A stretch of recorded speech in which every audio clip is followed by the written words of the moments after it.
మీరు చెప్పండి, హోసన్నా అన్న మాటకి అర్థం ఏంటి?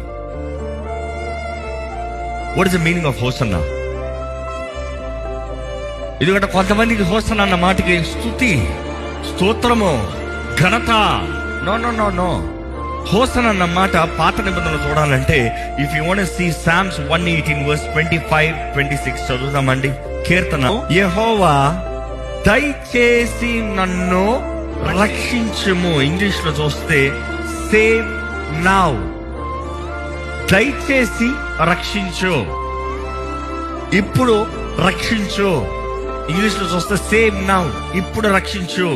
తెలుగులో చూస్తే దయచేసి రక్షించు. ఆ మాట ఓల్డ్ హీబ్రూలో చూస్తే హోసన్నా. ఏంటి హోసన్నా అన్న మాటకి అర్థం ఏంటి? ఇప్పుడు రక్షించు, దయచేసి రక్షించు, మమ్మల్ని రక్షించు ప్రభువా, రక్షించు. ఎంత